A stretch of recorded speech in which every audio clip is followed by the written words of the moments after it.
Assalamualaikum warahmatullahi wabarakatuh.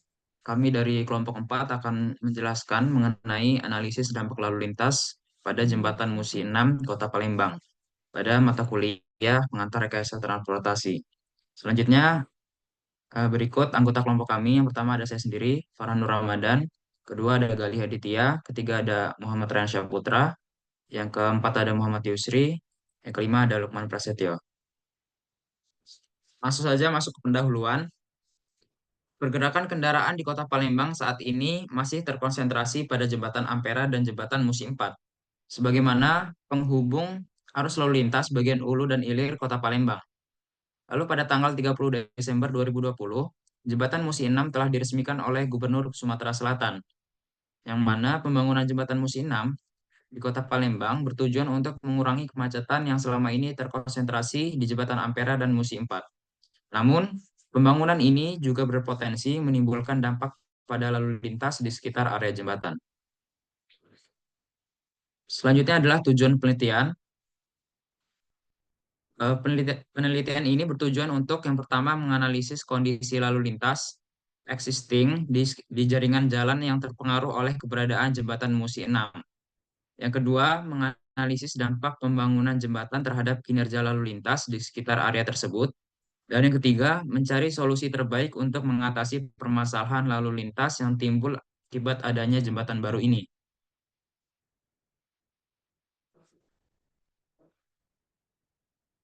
Baik, kemudian kita lanjut ke metodologi atau metode yang kita ambil dalam penelitian kali ini. Jadi untuk pengumpulan data kali ini kita menggunakan beberapa metode. Metode pengumpulan data terbagi jadi dua. Yang pertama, pengumpulan data primer atau metode survei. Kemudian yang kedua, pengumpulan data sekunder atau mengolah data dari pihak terkait.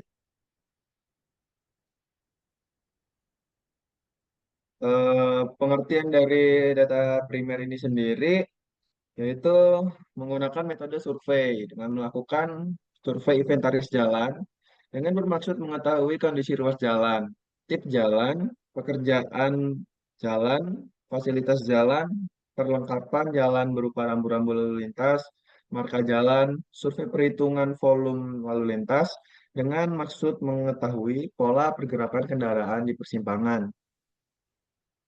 Kemudian untuk data sekunder sendiri itu untuk mendapatkan data atau informasi yang diperlukan dalam penelitian ini.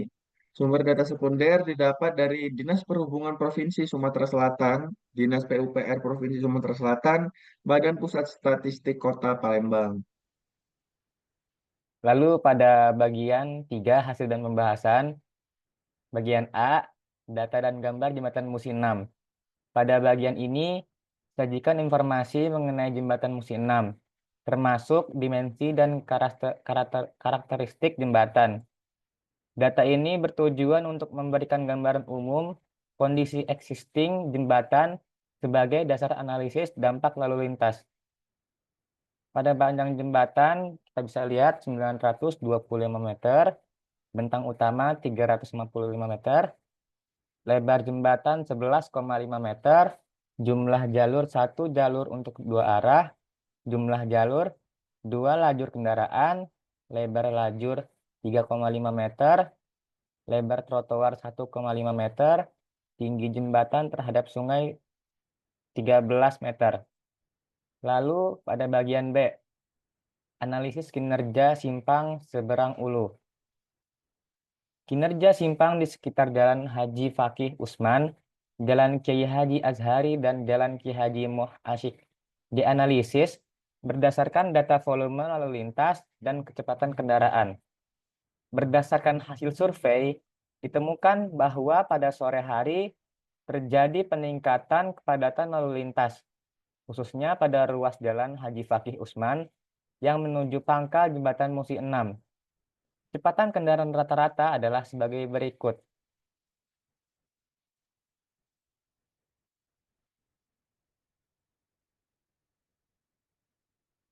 Lalu pada bagian ruas Jalan Haji Fakih, Untuk kecepatan rata-ratanya sendiri itu bisa dilihat dari tabel data. Untuk Jalan Haji Fakih Usman itu 40 kilometer per jam. Lalu Jalan Kiai Haji Muh Asyik 30 kilometer per jam. Lalu Jalan Kiai Haji Azhari yaitu 30 kilometer per jam. Lanjut pada bagian C, kinerja ruas jalan existing.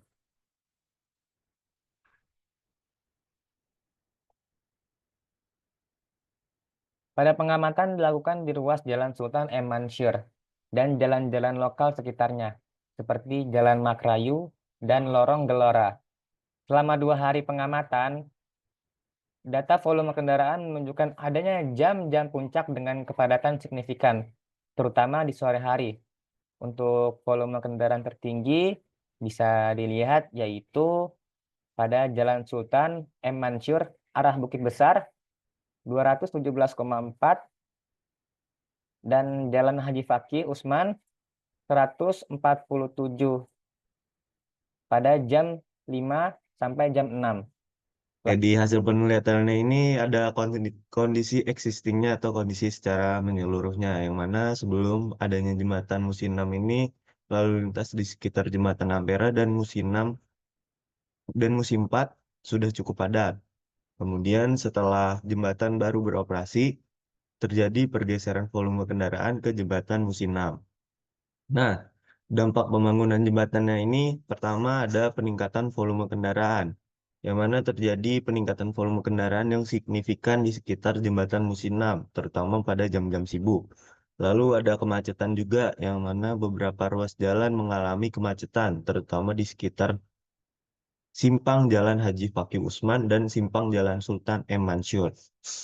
Lalu ada penurunan kecepatan kendaraan, yang mana rata-rata kecepatan kendaraan di beberapa ruas jalan mengalami penurunan akibat meningkatnya volume kendaraan. Kemudian ada analisis kinerja simpangnya. Di simpang Jalan Haji Fakih Usman mengalami peningkatan volume kendaraan yang signifikan, terutama pada sore hari. Kemudian di simpang Jalan Sultan M. Mansur, ini juga mengalami peningkatan volume kendaraan dan menjadi titik konflik karena pertemuan beberapa arus lalu lintas. Selanjutnya ke rencana penanganan dampak. Oke, rencana penanganan dampak itu terbagi menjadi 4. Yang pertama adalah pelebaran jalan. Beberapa luas jalan perlu dilakukan pelebaran untuk mengakomodasi peningkatan volume kendaraan. 2. Penempatan lampu lalu lintas. Diperlukan penambahan lampu lalu lintas untuk mengatur arus lalu lintas dan meningkatkan keselamatan pengguna jalan. 3. Penelitian parkir, penertiban parkir. Itu diperlukan penertiban parkir liar di sepanjang jalan untuk memperlancar arus lalu lintas. Yang terakhir yaitu penelitian lebih lanjut. Itu disarankan untuk melakukan penelitian lebih lanjut mengenai dampak jangka panjang dari pembangunan jembatan Musi 6 dan dan mengembangkan model simulasi lalu lintas untuk memprediksi kondisi lalu lintas masa depan. Yang terakhir adalah saran untuk penelitian lebih lanjut. 1. Penelitian jangka panjang. Perlu dilakukan penelitian jangka panjang untuk memantau perkembangan kondisi lalu lintas setelah beroperasinya jembatan Musi 6. Yang kedua, analisis multimodal. Multimodal. Perlu dilakukan analisis multimodal untuk melihat interaksi antara berbagai moda transportasi, yaitu kendaraan pribadi, angkutan umum, pejalan kaki di sekitar area penelitian. Yang terakhir adalah evaluasi kebijakan lalu lintas. Itu diperlukan evaluasi terhadap kebijakan lalu lintas yang telah diterapkan untuk melihat efektivitasnya dalam mengatasi permasalahan lalu lintas. Sekian.